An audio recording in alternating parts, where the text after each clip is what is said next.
Ciao ragazzi, bienvenue à tous dans un nouveau numéro du podcast de la Beneamata. Asseyez-vous confortablement parce que c'est pas tous les jours qu'on est au deuxième meilleur endroit du monde après Giuseppe Meazza.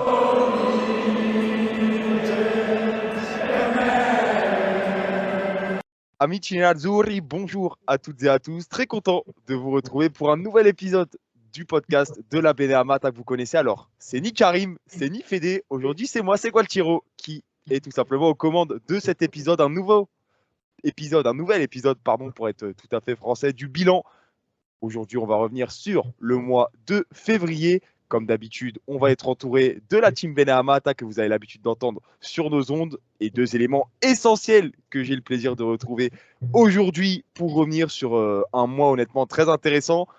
Évidemment, je commence forcément par, on l'appelle le Mkhitaryan de l'équipe, mais je pense que ça va maintenant au-delà de ça puisqu'il est quasiment tout le temps là, c'est Fédé.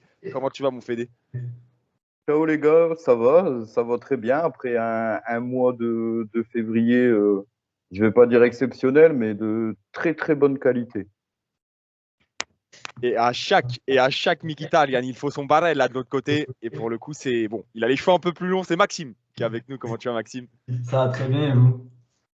Écoute, forcément, je pense du côté de l'Inter aujourd'hui, on a le sourire. On a le sourire. Et au vu de la situation il y a encore quelques années, je pense qu'on peut s'en réjouir.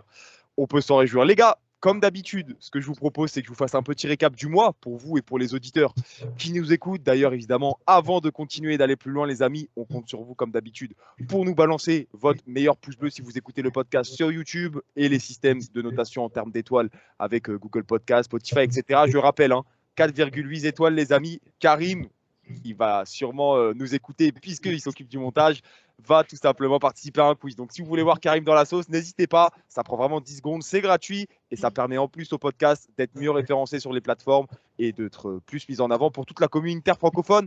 Et on est nombreux, vous le savez. Vous le savez, les gars. Du coup, ce mois de février 2024, qu'est-ce qui nous a réservé?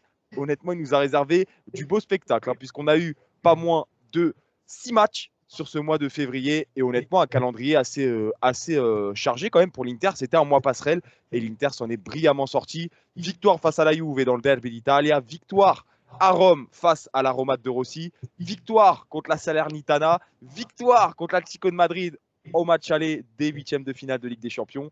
Et tu as terminé avec une victoire du côté de Lecce et une victoire hier, à l'heure où on tourne le podcast, face à l'Atalanta à domicile. Le bilan, les amis, il est simple. Je n'ai pas rappelé les scores, mais je pense que les statistiques vont parler d'elles-mêmes. 18 buts marqués, 2 buts encaissés et 5 clean sheets sur les 6 matchs. Donc honnêtement, l'Inter a très bien tourné. L'Inter a gagné face à des adversaires quand même assez compliqués. Et l'Inter s'est pourquoi pas ouvert une voie royale pour continuer la saison, même si encore une fois, c'est à la fin du bal qu'on paye les musiciens. Comme d'habitude, vous en avez l'habitude, les amis. On va commencer comme d'habitude par les tops. Maxime et Fédé ici présents ont sélectionné un joueur ou tout simplement un élément qu'ils jugeaient très important de souligner en positif sur ce mois. Je te laisse commencer, notamment Maxime. Toi, qui est-ce que tu nous as préparé comme top du mois de février pour l'Inter? Alors, en top, bah, on sait un peu, enfin, j'essaie de me creuser la tête, mais j'arrive pas à me décider, donc tout simplement, je vais dire l'esprit d'équipe, parce que bah, c'est ce qui se résume le mieux. Pardon, un mois bah, où l'équipe fait que gagner, encaisse que 2 goals. Malheureusement, c'est contre la Roma, donc dans un moment, on va dire, de faiblesse, pendant 3 minutes, enfin, même pas 30 minutes. Donc ouais, non, c'est comment dire, c'est un match, oh là là, la fatigue. C'est un mois bah, parfait, j'ai envie de dire. On marque, donc ici c'était quoi les 4 derniers matchs à domicile, enfin en domicile, oh là là, en Serie A, donc c'est 16 buts marqués, 0 encaissé, 2 encaissés, pardon. Oh la fatigue. En fait, c'est parfait, surtout quand on connaît très bien l'époque où les mois de février, voire les mois de janvier-février à l'Inter où c'est très compliqué, où c'est là où tu perdais tout le temps les points.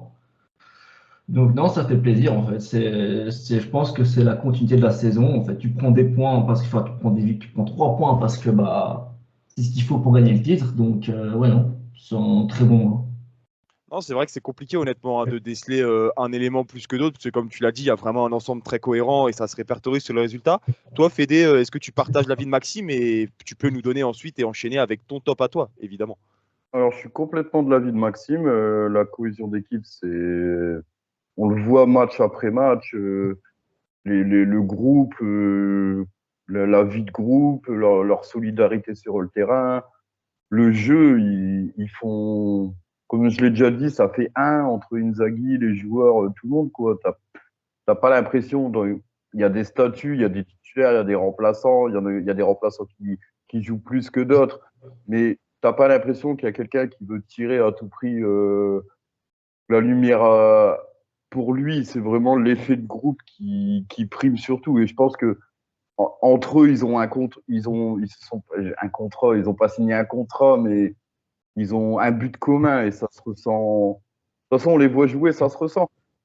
Moi, j'ai tout.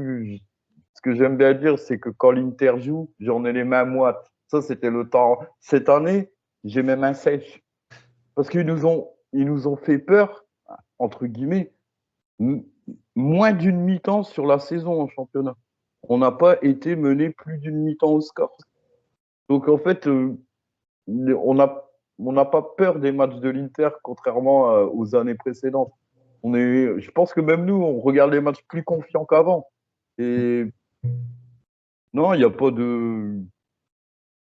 Là, on a un groupe, on a un objectif. Je pense qu'on a tous le même objectif, que ce soit les supporters ou tout ce qui est autour du monde Inter. Et bah, c'est en train de. Comme tu dis, c'est à la fin du bal qu'on paye les musiciens, mais on a passé l'entracte. Et bon, bah, du coup, on risque d'avoir peut-être un super bal dans 2 mois. Bah, en fait, Non. ici, j'ai envie de dire que c'est la dernière ligne droite, quoi. C'est vraiment la fin. Bah, là, on rentre dans le dernier tiers du championnat, je pense. C'est Il la reste ligne 12 droite. journées. Ouais, bon, on a peut-être même un peu passé les 2 tiers. Donc, et on avance vraiment. Alors, moi, j'aime pas dire que le titre est gagné parce qu'il n'est pas gagné. Mais on a quand même toutes les armes. On a beaucoup. Ça commence à faire beaucoup de points d'avance. Même si je pensais que l'écart allait commencer à se creuser en mars, bon, on va arriver en mars, on a déjà 12 points d'avance. C'est fameux, hein. C'est fameux. Surtout que sur une Juve, entre guillemets, qui de base, on n'aurait pas cru qu'ils allaient lâcher aussi vite. Donc, Bah, une Juve qui a quand même elle a moins de matchs dans les jambes que nous, parce qu'elle n'a pas eu de Coupe d'Europe, donc elle a au minimum 7 matchs de moins. mais c'est les derniers matchs de la Juve. Bon, à part ici, ce week-end, ils ont gagné, hein, mais sinon, en fait, juste avant de nous jouer, bah, c'est le match de Empoli avec la Roche de Milik, je pense, ça les a. Ah, c'est le derby. Moi, je pense que le derby d'Italie, ça a vraiment été la bascule de la saison. Et ça, c'est la suite, hein, vraiment. Le match nul, je pense, ça leur met un coup, plus la défaite au derby, bah, on Ouais. avait tout fait, quoi. Parce que même, entre guillemets, parce on sait très bien que même si la Juve sont en difficulté, aller gagner à Turin, c'est pas facile, et l'Udinese a réussi à le faire. Donc, même si on sait très bien que l'Udinese a récolté des quelques points, qu'on va dire quelques gros, mais on sait très bien aussi que c'est pas fameux. Donc, Ouais. et prendre 3 points à Turin, c'est très, très honorable. Donc, non. Et ça, à mon avis, ça a achevé complètement la Juve. Bah, justement, fin janvier, on était dans le calcul, on était dans la situation. On avait le match de retard dû à la Super Coupe d'Italie. Et on pouvait arriver au derby d'Italie à 2 points derrière la Juve.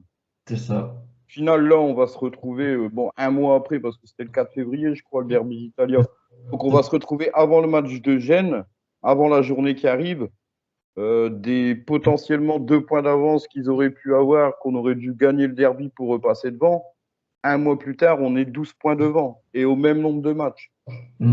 Et en plus, comment dire, la Juve ici qui se déplace au Napoli, si je dis pas de bêtises. Attends, je vais vérifier. Ouais, c'est bien ça, ils se déplacent au Napoli, sachant que ça fait 5 ans qu'ils n'ont pas ramené les 3 points, comme on disait hier après en débrief du Space. Donc il y a peut-être moyen qu'ils perdent encore des plumes, minimum 2 points, voire 3.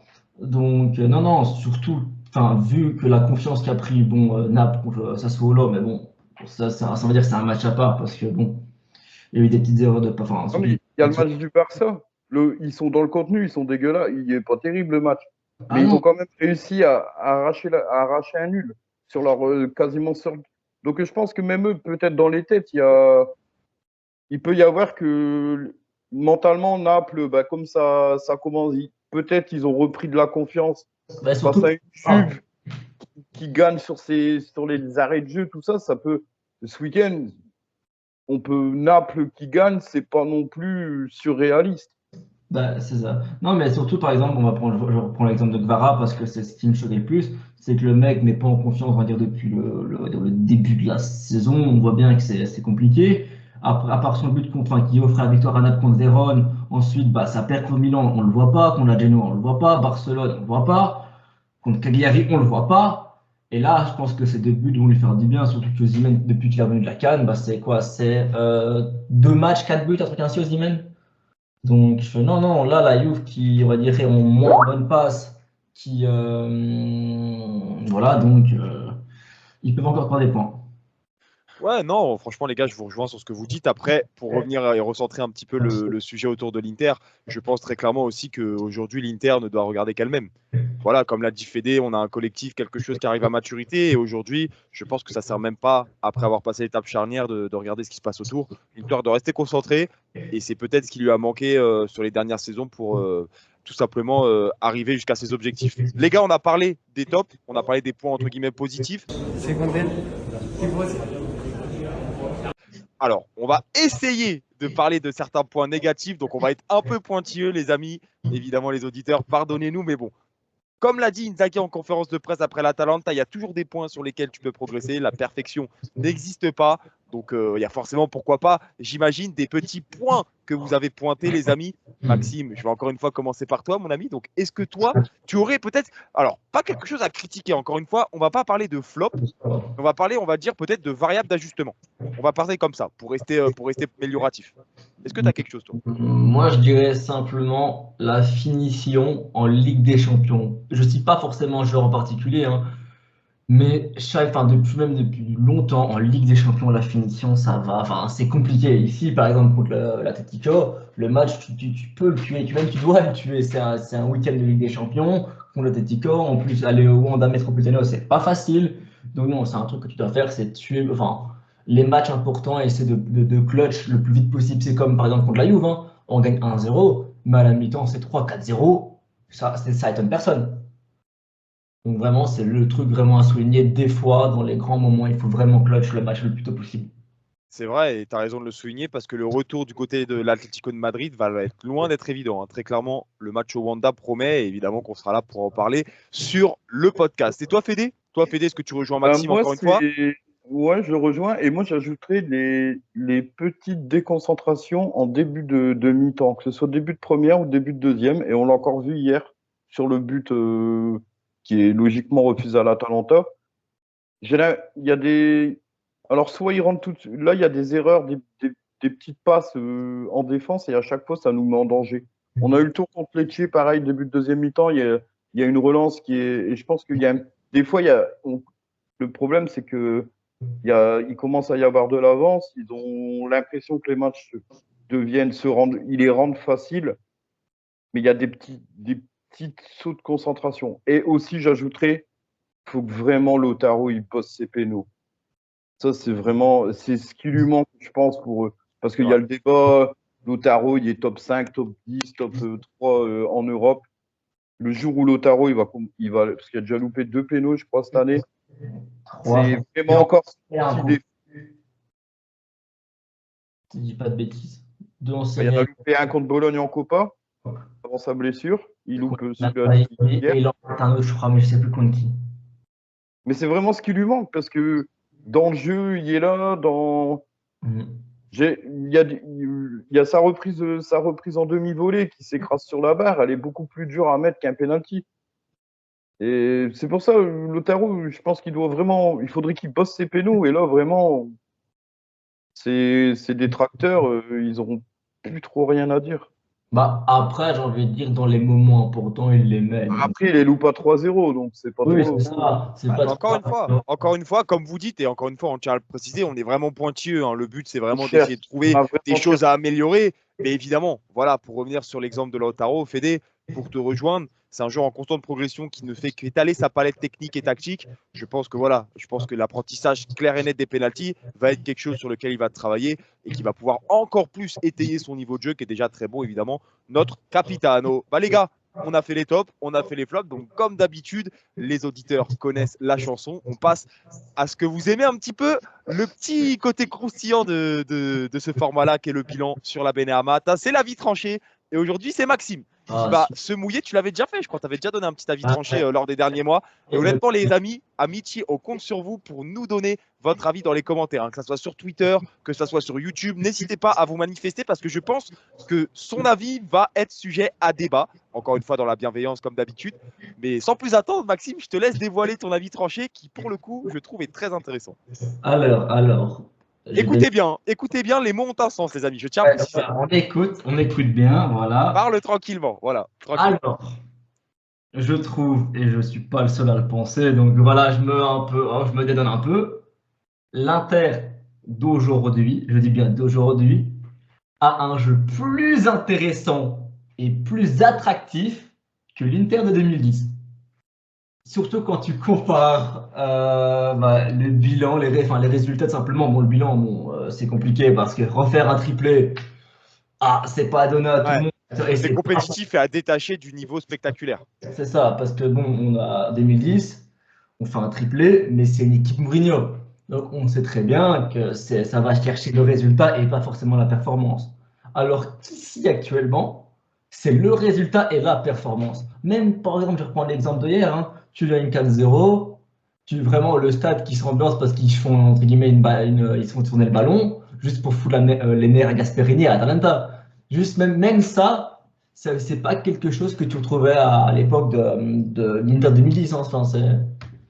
Même la construction de jeu, comment elle est fluide. Enfin, voilà, simplement le jeu proposé par l'Inter actuellement, c'est une dimension, je dirais, contrairement à l'Inter de 2010.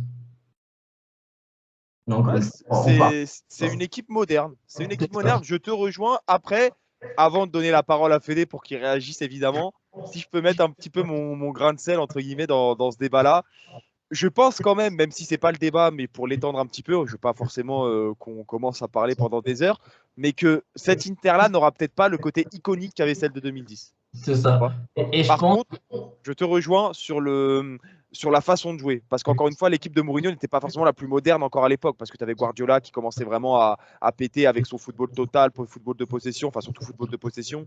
Donc voilà, ouais, moi je te rejoins plutôt. Tu vois, ce côté iconique, entre guillemets, est-ce qu'il emballe pas trop les gens par rapport à cette époque? Vraiment, c'est ça. Quand tu vois l'équipe, pardon, tu te dis, c'est vrai. est-ce que celle qu'on a actuellement n'est pas meilleure juste parce que tu as les noms, enfin les grands noms? Après aussi, c'est une question de souvenir.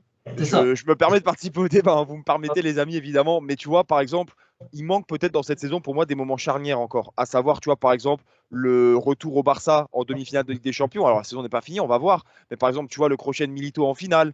On en parlait d'ailleurs en off pour ceux qui s'en souviennent de cette campagne 2010, par exemple le but de Samuel contre le Dynamo Kiev. Tu vois, il y a pas mal de moments charnières comme ça, le but de Milito contre Sienne, qui vont rester dans la mémoire. Cette équipe-là, encore, elle a approuvé ce côté iconique, mais j'enlève pas, encore une fois, ce que Maxime a donné comme avis. Encore une fois, on attend évidemment vos retours dans les commentaires. Amici nerazzurri, Fede, j'ai envie d'avoir ton avis, évidemment. On a tous envie de savoir ce que tu en penses. Moi, je trouvais l'équipe de Mourinho plus clinique. Alors, il y avait beaucoup moins de jeux. Ça, on sait après, c'est Mourinho. Mais ils avaient besoin de beaucoup moins d'occasions pour marquer. C'était pas comme, alors que l'Inter d'aujourd'hui, je suis sûr que même les supporters de nos rivaux se régalent en regardant nos matchs. Vu le contenu que leur équipe propose, je pense qu'un supporter, même peut-être pas les rivaux, mais niveau jeu, il y a quand même quelque chose. Donc, après là, on est qu'au moment des huitièmes de finale, donc on sait peut-être, sait pas, peut-être qu'on va avoir des buts iconiques dans 15 jours, le mois prochain, ou peut-être, espérons-le, jusqu'à la finale au mois de mai. À Wembley, direction Wembley. Direction Wembley, ouais. Donc c'est pour ça. Donc, elle peut l'équipe. Alors, le parcours, l'équipe de 2010 reste iconique parce qu'au bout, il y a une Ligue des Champions et ça faisait 45 ans que le club ne l'avait pas gagné. Il y a surtout de ça qu'il y a énormément joué et tu sors peut-être le meilleur Barça de la décennie. C'est ça, ouais. C'est pour ça, Non, c'est ces moments-là qui manquent, ces moments flash vraiment qui vont Et te si marquer. tu sors City, je dis une bêtise, mais cette année, tu as une demi-finale contre City du même acabit que celle de 2010. Avec. Possible. Possible. t'as- C'est pour ça, encore une fois, que j'expliquais et qu'il faut bien prendre en compte que cet avis de Maxime tient compte le 29 février 2024. On ne sait pas encore ce que va être la suite de la saison. Et bon, je l'espère pas, mais imaginez, dans un monde où l'Inter se vautre complètement sur les derniers mois, au-delà des résultats même, mais même au niveau du jeu, peut-être que tu vois, cette saison, finalement, n'aura rien à voir avec 2010. C'est pour ça, encore une fois, il faut recontextualiser et ne pas oublier, quand vous nous écoutez, les amis, qu'on parle le 29 février 2024 à 19h39. Je ne peux pas être plus précis. Je peux même vous donner les secondes si vous voulez. 19h39 et 10 secondes. Voilà. Franchement, je ne peux pas être plus précis, mais n'oubliez pas de garder ça à l'esprit, les amis. Et la saison actuelle, elle est possible qu'elle ait les bases d'une saison qui va rester historique. C'est vrai. Pour peut-être battre le record de points en Serie A. Mais j'ai envie de dire aussi la différence entre. Après, le record de points de Serie A, moi perso, je m'en fous de le battre. Parce que c'est une Juve qui se fait sortir en poule de Ligue des Champions. Donc si d'un côté tu finis, allez, je dis à 2 ou 3 points du record historique de la Juve, mais que de l'autre côté, tu as été faire une demi, voire une finale, voire gagner une Ligue des Champions. Perso, je pense que le record, les gens, ils s'en foutront. Ils retiendront. Ils ont été champions et ils ont été.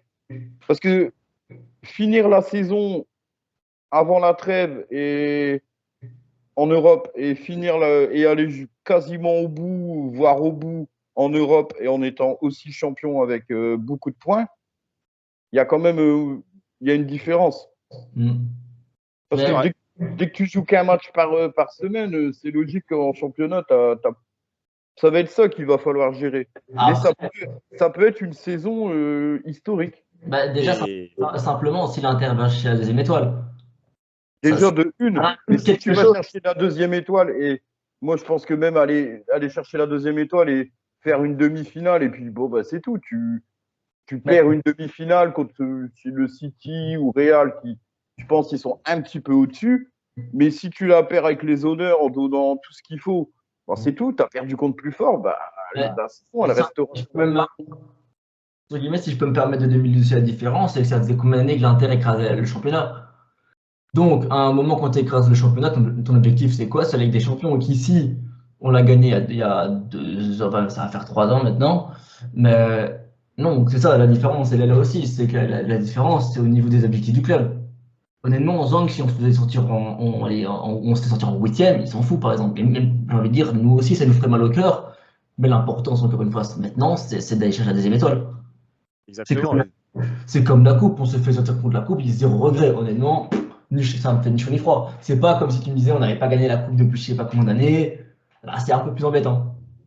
Ouais, et bah encore une fois, on parle évidemment en février et les amis, on suivra évidemment lors des prochains mois ce qu'il adviendra de cette saison de l'Inter. Est-ce que le mois prochain, que ce soit moi, Fédé ou Karim à la présentation, on sera encore dans cette ligne directrice ou peut-être malheureusement l'Inter va peut-être accuser un peu le coup et on va devoir parler de choses un peu plus négatives. Ne parlons pas des choses qui fâchent, restons sur le positif et profitons-en du côté de la maison interista. Les gars, on a été amis pendant quoi? Ça fait 20 minutes, un peu plus de 20 minutes qu'on discute ensemble pour cet épisode du bilan. On va pour la fin se diviser, du moins je vais vous diviser 1 contre 1 les amis, puisque c'est l'heure comme d'habitude du traditionnel quiz. Puisque Fédé et Maxime vont s'affronter dans le cadre, comme d'habitude, d'un petit quiz, les amis. Et on est parti sans plus attendre pour 5 questions. Comme d'habitude, vous connaissez les thèmes classiques. Il y a des questions classiques, il y a des morts subites, il y a aussi des où joue, des qui suis-je. Enfin bref, il y en a vraiment pour tous les goûts. N'hésitez pas encore une fois, les amis, à participer et à nous donner vos réponses dans le chat. Et ne trichez pas, c'est plus simple. Comme ça, vous pouvez vous tester aussi et voir si vous avez le niveau, tout simplement, face à la team Beneamata. Ragazzi, pronti? Est-ce que vous êtes prêts, pardon? Allez, go. Ok, on est parti. Et bah écoutez les gars, 5 questions pour vous départager. Donc normalement, il n'y a pas d'égalité.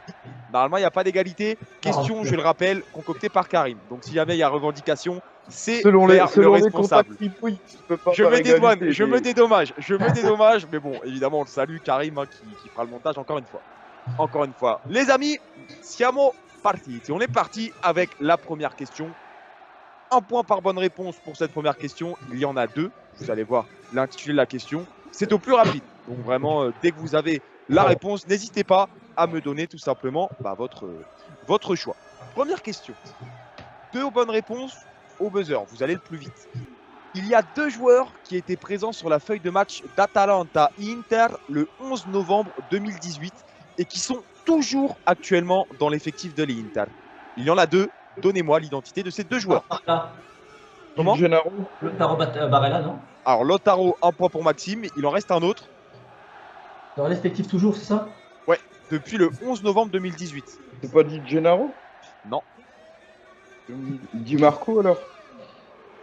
Non, Sur la feuille de match, hein, les gars. Sur la feuille de match. sur la feuille. Sensi. Non, mais non. Non. Mais non. Vous allez finir par trouver de toute façon. Octobre. Ah non, octobre, mais je suis trop loin, je suis trop con. Feuille de match, on t'a dit octobre 2018. Novembre 2018. Novembre, Ils étaient sur la feuille de match lors de ce match en novembre 2018 et ils sont encore dans l'effectif actuellement. Non, il faut pas lui. Putain, attends, j'ai un stress. Et Je peux vous donner un indice si vous voulez, on va pas pour faire durer un peu moins le suspense. Un indice, il était titulaire hier. Ça va aller vite. Titulaire hier. De Braille. De vrai. Exactement. Fédé qui prend le point. Bon, l'indice était un peu facile, mais ça permet un peu de décanter la chose puisqu'il nous reste 4 bonnes questions qui vont être, je pense aussi, toutes aussi intéressantes. Donc un point partout pour le moment entre Maxime et Fédé. Deuxième question les amis, j'espère que vous aimez les mathématiques puisqu'on est parti sur un petit calcul. Un point par bonne réponse. Bon, il n'y a qu'une question donc on va faire un seul point distribué. Alors la question, je vous laisse bien écouter, je vais aller doucement et je me ferai répéter pour que ça soit plus simple. J'aimerais, les gars, le nombre de buts marqués lors d'Atalanta Inter le 25 septembre 2021, plus le nombre de buts d'Icardi dans sa carrière contre l'Atalanta, plus le nombre de buts marqués par Edin Dzeko lors du Inter-Atalanta lors du match du 13 novembre 2022. Alors, je vais me répéter, vous inquiétez pas, prenez le temps, je vous laisse évidemment pas mal de secondes pour réfléchir. Je répète pour vous et les auditeurs, excusez-moi, le nombre de buts marqués lors du Atalanta Inter du 25 septembre 2021, plus le nombre de buts qu'Icardi a marqué dans sa carrière face à l'Atalanta, plus le nombre de buts marqués par Edin Dzeko lors d'Inter vs Atalanta lors du match du 13 novembre 2022. Alors c'est au plus près les gars, au plus près, donc vous avez le temps. Prenez le temps de réfléchir et je reviens vous voir dans quelques secondes pour vous demander vos réponses. Je crois, je suis pas sûr, je vais dire 13. T'as dit 13? Ok. Bah Fédé, si t'as une réponse aussi. Bah, moi j'aurais dit. Allez, 17. Déjà, c'est simple, c'est 2-2 le match de Inter-Atalanta. C'est pas trop celui-là. C'est 2-2 parce que t'as un penalty de raté de Di Marco et t'as un but annulé parce que la balle sortait et on donnait le large dans la surface, je pense qu'ainsi. Ok, donc c'est validé pour les deux. 13 pour Maxime et 17 pour Fédé. Et tu vas voir, c'est 15. Et bah les gars, il y a un tout pile. Il y a un tout pile et Maxime prend, je sais pas si c'est comme ça la notation, mais moi je vais mettre 2 points parce qu'honnêtement il a donné tout pile et il a même donné le score exact d'Atalanta Inter. Donc franchement, il y a c'est une très belle perte. C'est 4, 5 et c'est 2, je crois. Non, c'est. Non. Attends, quoi? Attends, mais comment t'as calculé pour avoir 13? Je crois que c'est Icardi a mis 5 buts contre Atalanta, je crois. Il en a mis 7. 7. J'ai mis Dzeko 2, donc c'est Dzeko 0 en fait. Et Dzeko, il en a mis 2 dans le match du 13 novembre 2022. Mais en tout cas, bien joué Maxime, hein, parce que franchement, ça a été très propre. Bon, même si là ton calcul était un peu bancal, je pense que tu ouais, putain, j'ai mis 11 de base. Ouais, bah Maxime s'est trompé. Bah voilà, les gars, la chance, la réussite sourit aux audacieux, les amis. Donc félicitez Maxime qui vient d'empocher 2 points pour un perfect, alors qu'il ne l'avait même pas imaginé. C'est très fort. C'est historique dans l'histoire du quiz de la Benhamata. C'est incroyable et j'ai le droit en tant que présentateur pour ma première sur le podcast d'y assister, donc c'est magnifique. C'est magnifique. Merci Maxime pour ce moment historique. Je pense que les amis dans le chat s'en souviendront parce que là c'était assez rigolo. On va être honnête. Je calcule, je fais attends, 4 plus 7. Incroyable. Franchement incroyable. Donc normalement tu aurais dû donner 11 en fait. Ouais, il aurait dû donner 11. Il aurait dû donner 11, mais il a le mérite de donner le perfect. Donc moi Maxime, je te donne. Erreur, cette fois-ci elle t'est bénéfique. C'est vrai. Donc 2 points de plus pour Maxime, ça fait 3-1 pour Maxime. Donc décidément, Fédé peut-être un peu sous pression, même si encore une fois, attention, il reste beaucoup de temps à Fédé pour revenir et pourquoi pas inverser le score. Troisième question les amis, un modèle qui, vous le savez, me plaît tout particulièrement quand je participe au quiz. Cette fois-ci, je suis de l'autre côté. C'est le qui suis-je. Le qui suis-je. Donc, encore une fois, je vous donne plusieurs phrases de contexte sur un joueur et vous devez le trouver le plus vite possible. Dès que vous l'avez, n'hésitez pas à m'en faire part. Et moi, je ne vais pas vous demander d'attendre la fin de la phrase. Dès que vous l'avez, juste, vous me le dites clairement, une fois. Pas à 100 fois, vous ne criez pas 100 fois. Une fois, moi, je l'entends et j'arrête mon discours pour vous dire si vous avez bon ou faux. Qui suis-je? C'est parti. Je commence avec sa date de naissance. Je suis né le 23 mai 1989 à Buenos Aires, en Argentine. Avant de jouer à l'Atalanta, j'ai joué à Cesena. J'ai joué 56 matchs du côté de la DEA, puis je pars à l'Inter. Non, fais pas attention. Puis je pars à l'Inter pour une somme de 5,3 millions d'euros. Là, je pense que ça va commencer à s'accélérer. Je portais le numéro 7. Le 20... Bravo Fédé. Le point pour Fédé. Ah, ça c'est fort. Ah, le boulet aussi, celui-là. On s'en souvient. C'est fort. Atalanta. Ouais. C'était sûr que c'était Et lui. franchement, je pense que le point d'après, les gars, vous allez réagir parce que celui-ci, c'est personnellement celui qui je trouve le plus évocateur. Le 24 février 2013, j'ai inscrit le but de l'égalisation pour mon équipe lors du derby de Milan. Ouais, Celui-ci, on s'en rappelle tous. On s'en rappelle tous. Il y a que ça. J'avais dit le 24 février 2013, j'ai inscrit le but de l'égalisation pour mon équipe lors du derby. Ce point-là, pour moi, est évocateur. C'est Ah ouais, pas. Il n'y a que ça à retenir de lui. Ouais. Parce qu'après, il a joué que 13 matchs pour l'Inter. Après, en 2017, il rejoint Brighton. Prêté au Chievo Vérone en 2019, alors lanterne rouge de Serie A. Et c'est maintenant une rubrique du bilan de la Benamata, parce que c'est vrai qu'on n'en a pas parlé, mais les tops, les combia top, les flops, les scaloflops. Bien vu, Karim, pour le petit clin d'œil, j'avais même pas pensé. En tout cas, ça fait un point pour Fédé. Un point pour Fédé pour ce qui suis-je. Alors, j'espère que mon baromètre est bien. Je sais pas du tout si je compte bien le nombre de points, mais pour moi, ça fait 3-2, puisque Maxime nous avait donné un perfect après. Fédé revient un petit peu, mais attention, Fédé, parce que là, il va falloir assurer, il va falloir que tu te concentres. Concentre-toi, mon Fédé, puisque là, on passe à la traditionnelle mort subite. C'est la mort subite. Et attention, les amis, parce que Fédé sur la mort subite, c'est compliqué. C'est compliqué. Il va falloir rester bien focus. Les gars, vous l'avez compris, on est sur un thème Inter-Atalanta depuis tout à l'heure. Hein. Vraiment, les confrontations entre l'Inter et l'Atalanta. Et bien, écoutez, on va rester sur ce thème-là. On est le 12 mars 2017. L'Inter affronte l'Atalanta. Victoire historique, 7-1 de la part de Nerazzurri. 3 buts d'Icardi, c'est un but de Gagliardini. C'est bon, j'ai 3 joueurs. C'est bon, j'ai 3 C'est joueurs. super, Maxime. Maxime qui a déjà vendu la mèche. Parfait pour Fédé qui ne sera pas éliminé dès le premier tour. Les amis, vous l'aurez compris. Et écoutez bien ce que je vous demande pour pas qu'il y ait de quiproquo. Je veux tous les joueurs de l'Inter sur la feuille de match. La feuille de match. Donc les blessures ne comptent pas. Et même les non sélectionnés. Donc les amis, vous m'en donnez un chacun. Donc on va commencer par celui qui est en train de perdre, à savoir Fédé, qui a d'ailleurs trois opportunités là avec les noms qu'a donné Maxime. Donnez-moi un, je le note à chaque fois, comme ça on s'y perd pas et à la fin on peut s'y retrouver. Fédé, à toi l'honneur, Inter-Atalanta, 12 mars 2017. On va commencer par Icardi du coup. Et bah Icardi, logiquement, qui met un triplé ce jour-là, c'est une bonne réponse. À toi Maxime. Banega qui met l'autre triplé. Je crois que c'est la seule fois où j'ai vu 2 triplés avec 2 ballons distribués sur le même match. Mais bref, on n'est pas là pour parler de ça. Bien joué Maxime. Fédé. Bon allez, on va foirer direct. Non, moi je vais jouer Handanovic. Handanovic, c'est une bonne réponse de la part de Fédé qui enchaîne. C'est fort. Ah, c'est fort. 2 à la suite, là, jamais 203. Maxime. Gagliardini, titulaire dans le double pivot. Vous donnez un petit indice. C'est bon aussi. Fédé. D'Ambrosio à droite. C'est bon. Oh là là là là. Le niveau est fort là. Le niveau est fort. Maxime. Miranda, mais je suis pas sûr. Miranda. Bonne réponse, Maxime. J'ai voulu mettre un petit peu de suspense, mais je sais pas le faire. Bref, c'est pas grave. À toi, mon Fédé. Candreva à droite. Indéboulonnable. Ancien de la Lazio. C'est noté. Maxime. Je réfléchis. C'était quoi la charnière à l'époque? Murillo, mais je suis pas sûr qu'il joue. Murillo, c'est sur le banc. Premier joueur que tu nous donnes sur le banc, c'est bon. Il était là sur la feuille de match. Fédé, on repart pour un tour. Perisic, classique, efficace. On est bon. Maxime. Santon. Davide Santon. Sur le banc, décidément, t'aimes bien aller voir en dehors du rectangle vert, mon Maxime.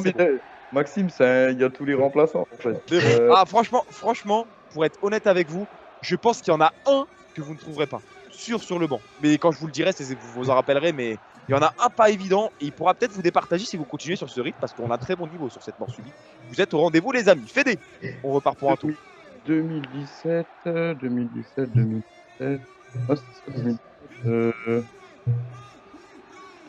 Medel. Gary Medel qui jouait en défense centrale ce jour-là aux côtés de João Miranda. Bien joué, Fédé. C'est fort. C'est fort. À toi, Maxime, pour la réponse. Je réfléchis, mais je suis pas sûr. C'est Eder. Eder sur le banc qui rentre dans ce match-là. Mais décidément, les amis, vous êtes chaud bouillant. Vous êtes chaud bouillant. On enchaîne. Carrizo. Juan Pablo Carrizo, le gardien argentin remplaçant. Bah alors là, les gars, franchement, vous m'étonnez parce que vous répondez du tac au tac. Hein. Vous répondez du tac au tac. Maxime. Attends, je réfléchis 2 secondes un peu. Ça commence à se creuser. Hein. Ça Ouais. commence à se creuser. Alors attends, je te dis le nombre de titulaires qui vous manque. Il vous manque 2 titulaires, si je dis pas de bêtises. Plus, non? Un peu plus. Non, je crois qu'il en manque 2. Attends, laisse-moi regarder. Hein. Mais j'ai 2 joueurs, mais je sais pas s'ils sont blessés ou pas. Non, il me manque bien 2 remplaçants, si je dis pas de bêtises. 2 remplaçants. T'as dit? Kondogbia. Geoffrey Kondogbia en fait partie. Bien joué dans le double avec Gagliardini. Avec Gagliardini. C'est fort. Et Fédé, du coup, tu peux repartir pour un tour. Il manque un titulaire. Normalement, il manque l'arrière gauche. Ouais. Maintenant que t'as vendu la mèche, c'est ça. Je sais pas non plus. Ah, mais le problème, c'est que la saison-là, l'arrière gauche, il y a eu défilé. Et les amis, pensez remplaçant également. Franchement, Maxime, pardon, l'a donné 2. 2017. Ça peut. Il y a beaucoup de noms qui peuvent évoquer quelque chose. Ah, ça devient dur, quoi. Ah, il y en a un, c'est bon, j'en ai un. Allez, je tente le coup d'Albert. Albert, Il c'est était pas pas là. bon, mon Fédé, il n'est pas là. Alors, je crois qu'il est blessé ce match-là, si je ne dis pas de Ouais. bêtises. Ou alors, il est encore à Nice, si je ne dis pas de bêtises. Il faudrait vérifier. N'hésitez pas à nous dire encore une fois dans les commentaires, les amis. Mais en tout cas, il n'est pas sur ma liste. Et là, Maxime a l'occasion, pourquoi pas, de prendre 2 points supplémentaires pour cette mort subite. Écoute, je vais essayer de jouer beau jeu. Je vais essayer de dire un remplaçant, Biabiani. Je sais qu'il a cette saison, mais je sais pas s'il est sur la feuille des matchs. Jonathan Biabiani, revenu de Parme. Mais est-ce qu'il était encore à l'Inter parce qu'il part du côté de la République tchèque? J'ai un souvenir dans le maillot là contre Milan. Il peut marquer le 3-1 et le marque. C'était en novembre le match. C'était en mars. Et en mars. Ah, bah, Biabiani, j'ai un doute qui est parti le mercato d'hiver. À ce derby, on fait 2-2. Il rate le 3-1, ce bâtard. Je m'en rappellerai toute ma vie. Et on prend le 2-2 à la 80 et 95e sur un but de Zapata.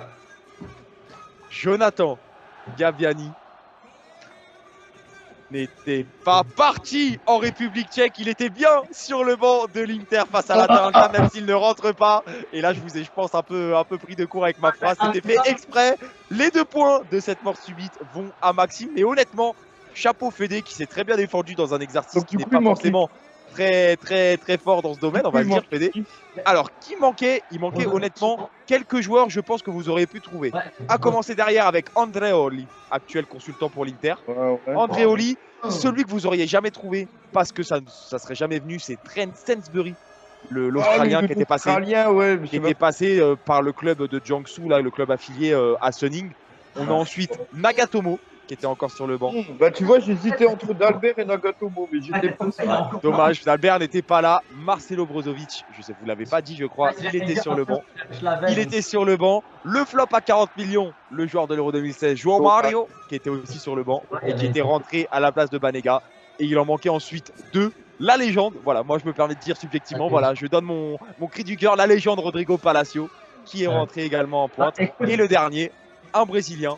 Si je vous dis Brésilien, espoir déchu, Gabigol. Gabigol, c'est ça. J'en avais encore 3 de toute façon. C'est ça. Ouais, donc vous voyez, moi je pense qu'à part Sainsbury, vous auriez pu tous les avoir après réflexion. À part Sainsbury. Vous l'auriez jamais trouvé, je pense, instinctivement. J'ai complètement oublié son passage à lui. C'est ça. Si, je pense. De Cédric, je me rappelle encore, Cédric, mais lui. Ouais, tu m'étonnes. Il a pas beaucoup joué. Hein. Il a pas beaucoup joué du tout. Ouais, Sainsbury, hein. Il est rentré une fois, non? Est-ce que ça se compte sur les doigts de la main, je pense, hein. Ouais, je pense que ça se compte sur le nombre de présence. Enfin bref, tout ça pour dire que Maxime prend les 2 points de la mort subite et Maxime recreuse l'écart. Et un écart qui est peut-être significatif puisqu'il ne reste qu'une question. Et Maxime mène actuellement sur le score de 5-2. Donc ça me paraît compliqué pour Fédé, mais Fédé, tu peux sauver l'honneur. Tu peux sauver l'honneur avec la dernière question. Le qui est qui rejoint un peu le qui suis-je, sauf que là, je vous donne sa trajectoire de club. Alors, je vais faire fidèle à ce que fait Karim habituellement, je vais vous donner les clubs dans le désordre.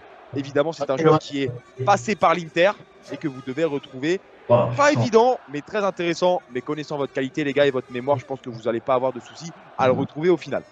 Donc, je vous les donne d'abord dans le désordre et si vraiment vous ne trouvez pas, je vous redonne dans l'ordre. Ok? On est parti? On est parti. Alors, au pif. Ce joueur a joué du côté d'Empoli. Ok. Il est également passé par l'Hajduk Split à 2 reprises. Ok. Ensuite, passé également, j'ai oublié de le souligner pour le thème du podcast et du bilan, par l'Atalanta. Mais il n'est pas passé à l'Inter, si. Passé par l'Inter. Et passé par Las Palmas. Je vous ai donné tous les clubs dans le désordre. J'attends un petit peu et s'il n'y a pas de réponse, je vous le redonnerai. T'as dit quoi? Inter, Empoli? Dans l'ordre, j'ai dit Empoli, Hajduk Split 2 fois. J'ai ensuite dit Atalanta. Marco Livaya. Marco Livaya. Bonne réponse de Fédé. Et honnêtement, pas évident du tout l'attaquant croate qui était à la Coupe du Monde avec la Croatie du côté du Qatar. Pour vous faire sa carrière rapidement, les gars, dans l'ordre, c'était du coup, il a commencé formé à l'Hajduk, comme un certain Ivan Perisic.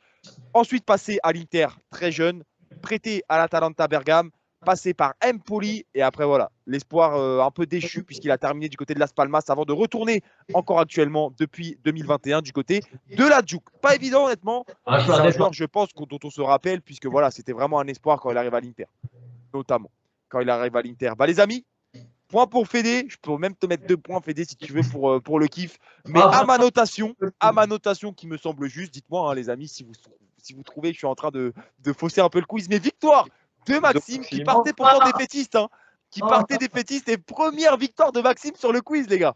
Si je dis pas de bêtises. C'est historique ce qui se passe. C'est historique. Après avoir offert la victoire à Zayd dans le dernier truc, de m'être fait tuer par Lorenzo en finale dans Morsibit. Enfin. Et surtout, Maxime, après avoir donné le premier tout pile de l'histoire du quiz de la Bene Amata sans le savoir. C'est très fort. C'est très fort. En se trompant. Franchement, comme quoi, les amis, encore une fois. Et en donnant 3 joueurs. En plus, il t'a aidé, Fédé. Honnêtement, il t'a aidé, même si honnêtement, ton niveau sur la mort subite était vraiment cool. En tout cas, merci les gars, que ce soit pour vos avis, encore une fois, comme chaque mois pour le bilan et pour le quiz qui a été bien sympathique. Le classement de la race qui sera mis à jour, du coup, les amis. Maxime qui va pouvoir enfin monter dans le classement et qui va pouvoir casser un peu ce ratio tout à fait, même, bon, pas négatif, mais neutre, on va dire. Ce ratio neutre, donc ça fait plaisir. Ça fait plaisir pour toute la Belgique. J'ai battu Fédé. C'est bon, je peux mourir en fait. C'est vrai que Maxime partait défaitiste, hein, les gars. Il l'a pas dit, mais il partait un peu défaitiste. Comme quoi, les amis, c'est une belle aussi morale de vie. Comme quoi, il faut jamais lâcher et toujours tenter, les amis. Voilà, je me permets un petit peu de vous donner mes petits conseils par-ci par-là. Mais bref, encore une fois, on n'était pas là pour ça. Grazie ragazzi, en tout cas. Merci Maxime, merci Fédé. Encore une fois, toujours un plaisir de pouvoir tourner avec vous. Et puis, moi, ce que j'ai envie de vous dire, les amis, je vous le rappelle évidemment, n'hésitez pas à lâcher sur YouTube le petit pouce bleu, les petites étoiles sur Spotify, sur Google Podcast, sur Deezer, je crois également maintenant la Bene Amata est présente. Donc n'hésitez pas vraiment à donner de la force à la team et au podcast pour lui permettre de grandir. D'ailleurs, un grand merci pour les vues et pour les chiffres dernièrement qui ne font qu'augmenter. C'est aussi grâce à vous. En vous remerciant de nous avoir écoutés. À bientôt pour un prochain podcast. Et puis comme d'habitude les amis, on se quitte sur les meilleures paroles du monde, on ne va pas se cacher. Forza Inter sempre. Ci vediamo ragazzi, à la prochaine. Bonne soirée.